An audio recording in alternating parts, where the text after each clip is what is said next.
Welcome to Popternative, where we dive into topical discussions from the worlds of pop culture, social media, and sports. Here is your host, Peter Remoliotis, aka PD Beats.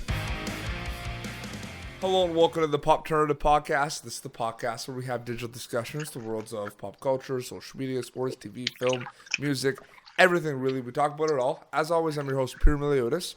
On Twitter, you know me as PD Beats. My guest this evening, well, it's evening here. It's afternoon over there, but he's an actor. Yeah, he's an actor. You might recognize him as Quinn in one of my favorite horror movies from the last couple of years, Hellfest. Christian James is with us. Christian, welcome to Popternative. Hey man, thank you for having me. No problem. Kind of ask a lot of actors this question. I refer to you guys as storytellers. When did Christian James decide that he wanted to become a storyteller? Ooh, I like that. So my whole career got started kind of a happenstance. I was a CrossFit trainer, and somebody came up to me one day and was like, "You should try." This is the story. So someone was like, "Hey, you should try acting and modeling. I think you got a good look." And I was just like, "Oh, okay, sure, yeah." But man, I remember it to this day. It was February 28th, 2013. It was the 25th. I got an email because I had applied for background acting on Tyler Perry's Medea's Christmas, and I got the email that I got selected, and I was just like head over heels pumped. Didn't know what I was getting myself into, and then I showed up on set. They hurled me into this big white tent, hundreds of other extras, and I just fell in love with the process. And it's been that was 2013, and so it's going on, it's 6 years now, and slowly but surely, like, things started picking up. I got found on Instagram by my first manager, Jim Jordan, and then signed in Atlanta, and just did small projects here and there. But through the process of it all, man, I just fell in love with it, and being there and getting to tell the stories, and having that little bit part. And I moved to LA 3 years ago, and things have been great. Like you said, Hellfest. It's just been a blessing, man. And so I was probably 20. Because I turned 26 tomorrow. So I was 20 when I started this journey, and it's been great, man. It's been great. Never saw myself here, but happy to be here. No, that's really cool. Well, first of all, happy early birthday. Thanks, sir. Thank you. But Hellfest, man. Horror movies have just been so popular the last couple of years. There's been like a horror movie boom, you know what I mean? Yeah, it's bad. They're back in swing. Yeah. But I think it's because, they're kind of moving away from just total camp and gore, and they kind of mess with your head a little bit too. There's psychological aspect to it. So what do you kind of think, before we get into Hellfest, because I do want to talk about that, what do you kind of think about this quote unquote horror movie boom in the last couple of years? Man, I like it.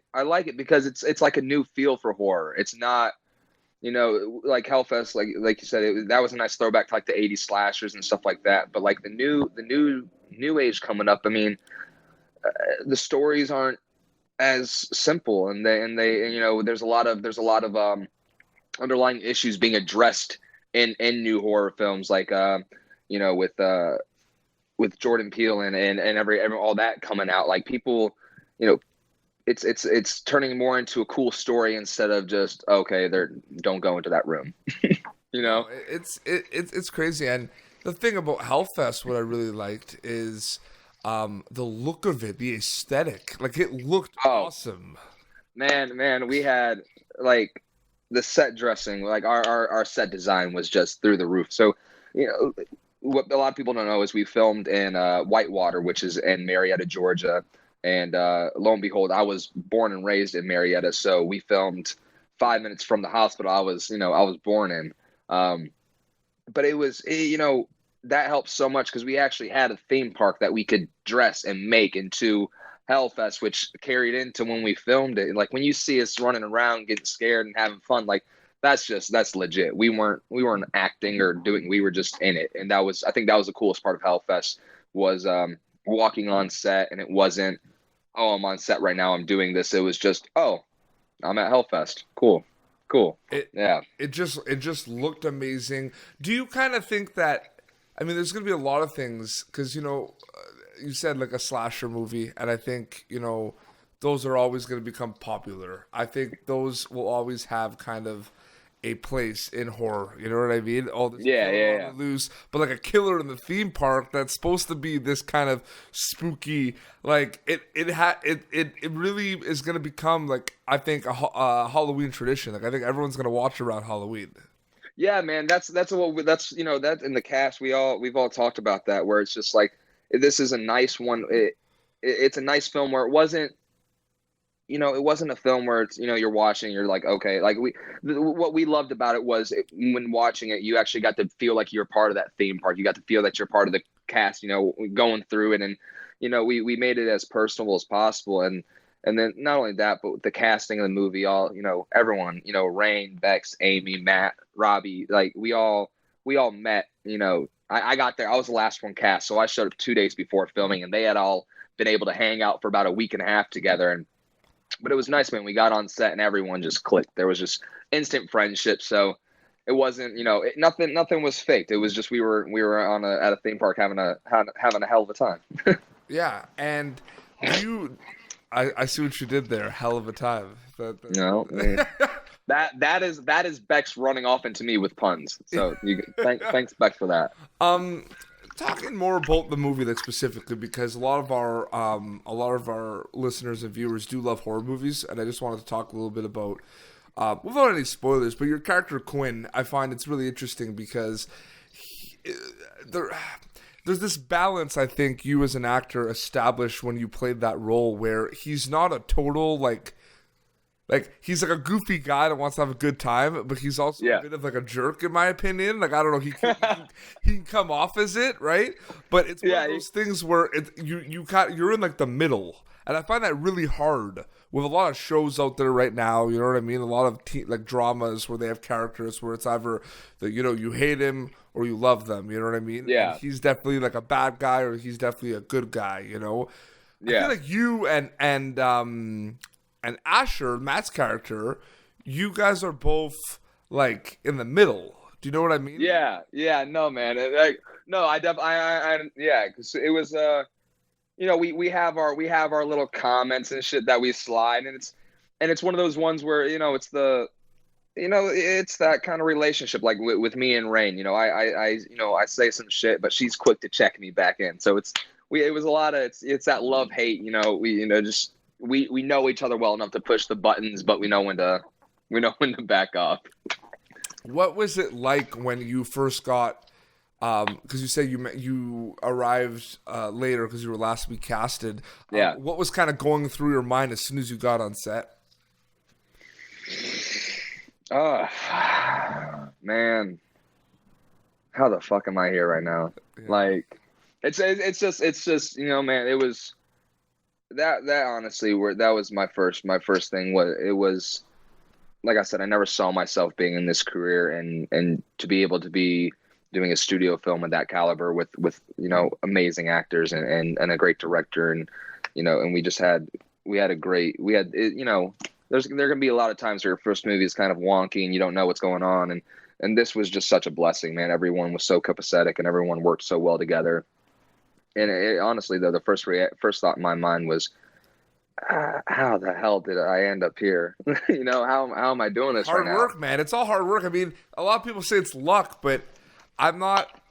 When people say like, "Whoa, I guess I got lucky," it's like, no, like you worked hard to get there. You know what I mean? Yeah, and it's weird, man. I'm as actors, we beat ourselves up, and we're always trying to figure out, if we're good enough, and that definitely man, I got on set, and I mean within 5 minutes of me being on set, we were making paper cutouts of the director and posting them all around the studio. Like it was so copacetic. Like, you got on set and we were just like, yo, I'm Christian. Oh, hey, how you doing? Like, you wanna get into some trouble real quick? Hell yeah, let's do it. So it was very it's so easy, man. It was just a blessing. Yeah. Early on in this interview, you mentioned that you were kind of like discovered by your manager on Instagram. My question to Yeah. you then is, what do you think about social media, specifically Instagram? What has worked for you? What has not worked for you in terms of kind of getting exposure and getting yourself out there? Because we all know social media is indeed a double-edged sword. There's the good and the bad, the pros and the cons. What has worked for Christian James in terms of promoting himself on social media? Uh, I don't know, man. I'm weird. I kind of just post shit to post shit. Like I try not to think too hard about it. Um, when I first moved to LA, the move to LA, I got introduced to a lot of people and I met a lot of people and have worked with, Instagrammers and, Daystorm Powers and, his crew. And that was how I first got my following built up, was I did a few videos with them. And, Instagram's cool, man. Like you can reach out and you can really connect with people. It all depends on what you're going for, though. The Instagram videos were fun. It's not really my route. I enjoy it, but just not my thing. That's why I really don't do them anymore. But it's good, man. I mean, I've come to a point where it's sad to say, but Instagram, you could lose a job if you don't have enough followers, and that's just the simple matter of the fact is. Really? Oh yeah, man. I've had friends who models, actors who they found, hey, they let you go. Why? The other person had more followers. It's just it's the industry. It's what it is, and you can't really go against it. You just gotta accept it. It makes sense that would happen. I'm just Yeah, man. That's that at the end of the day, that you can equate that to be like, at least I know this 212,000 people follow this person enough to where they're gonna go. They're gonna go see that person. They're gonna they'll spend money to go watch them. But you have plenty of phenomenal actors who just don't even have Instagram or really don't do social media, but they're working and they're still making it. It just all depends on what you want to do, man. Like I use Instagram because I like to. I don't know. It's easy to connect with people, but I also get to, I have some of my favorite artwork in my house is because of Instagram, because someone made a post and I was like, I like that. I want to see that. So I've been in contact with artists and other actors and musicians, and I've made some cool connections, made some really cool friends through Instagram. But at the end of the day, it's just a site where you can post stuff that people put so much into it, and yeah, you can have your job and you can make money off it and all that stuff. But I think for me, it's more of, hey, like I appreciate the support and love that I have of my followers, and I'm like, this is a way for me to interact with them, to be like, hey, this is what I got coming up, this is what's going on. I'm excited about it. I hope you guys do. So based on like your answers and your vibes on this interview so far, I'm kind of excited to ask this question. It's kind of like a hallmark question of the show, right? This is a question that comes up a lot. And it's about misconceptions, Christian. So Okay. We want to know, because we're interested. Popternative is interested in kind of like behind the scenes, the things that you're not going to get anywhere else, right? We want to know things. So, and I'm not going, just in case, the one, like, I'm not going to name the, like, so what are the misconceptions in your opinion of the entertainment industry? Because there's a lot that have come up in the past. I'm not going to give examples because I don't want to like list examples and then you're going to be like, yeah, those are the three, because that's happened before. But and they're like, yeah, those are the. But people think that especially on social media, people are quote unquote experts of things. They know everything about how it is to make a movie. They know how it is. They know how you guys are living. You know what I mean? But what are some misconceptions, like things that people think they know, but it's completely opposite of that in terms of being a storyteller? You want me to give you one that people have said? Give me one. One that the fact that Hellfest was your first thing you've ever done. You've never auditioned before. That's the first time we ever see Christian James. Oh, okay. Okay. So okay, I get you. So like the misconception of stars are made overnight, right? Yeah, like that. Okay. So that one right there. So in if you ask most actors and they're like, yeah, I mean, a overnight story is a story 7 years in the making. Mm-hmm. So you'll be like, oh fuck, this is their first, and you get that sometimes, like with Roma, like the leading actress of that. I can't think of her name right now, but that was her like first audition. She really wasn't an actress, and she just got nominated and blew us all out of the water. So you have those that happen, but what you're not going to see in the story is everything she did in the past that got her into that position to be able to do that audition, to be able to book it. Because man, like when I first started, I was working. I worked 2 jobs and I had things going on. I mean, I've been at this, like I said, for 6 years, and there are people that have been at it for 10 and 20 years, and they still haven't made it yet. But it's a numbers game. It's such a numbers game, man. And there's so many factors that you don't even realize are going into it when you go into a room and you get an audition. And, because at first with Hellfest, man, I auditioned for it. Let's see, I probably auditioned for it 2 months before I got the booking. I auditioned for it, and then I got a phone call from my buddy, actually, the day before I booked the audition. I got a phone call from my buddy, one of my best friends in the world. I've known him since he was 3, and we ended up both getting into acting. Mm-hmm. Hadn't seen each other in 17 years. He now lives 10 minutes up the road from me. Wow.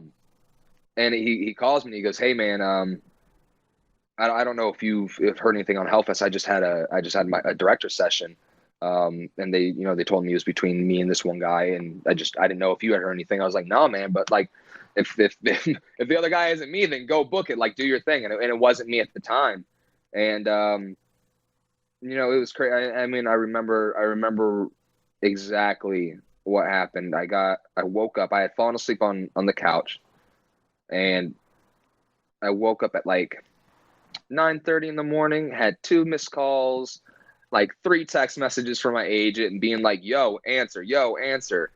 And then listen to the voicemail. "Hey, Hellfest just called. You're back on the table. They want to know if you can talk with the director at 3 or at noon." I'm like, yeah. So wake up. I haven't looked at the material in I don't know how many weeks. Just, all right, let me go back over it.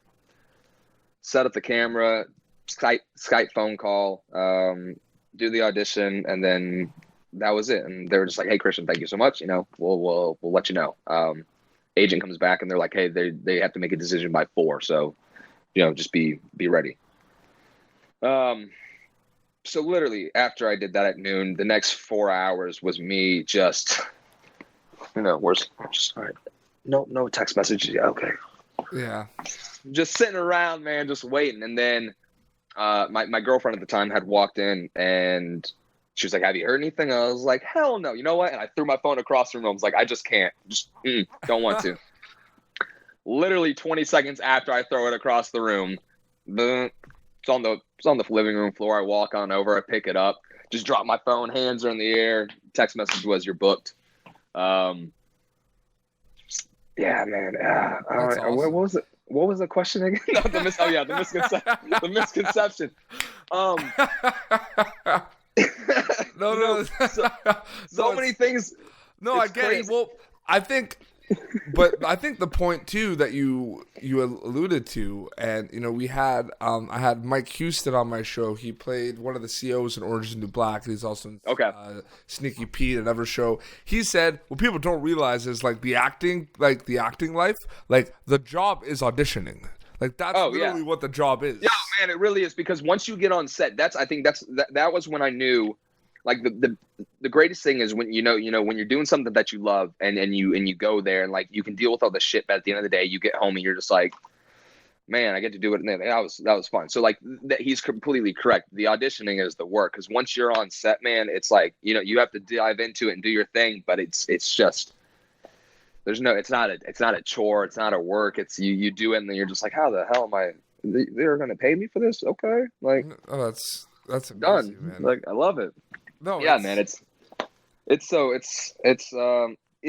that is, man, it's just like, people think that, stars are made overnight, and, they're not. It's been, 6 or 7 years working in a sandwich shop, and then they go in, they get the audition, and it's that they have that right look for that right role, and they knocked it out of the park, and the casting's like, yeah. But at the end of the day, you got to remember, it's, like the other saying is, the best actor doesn't always get the role.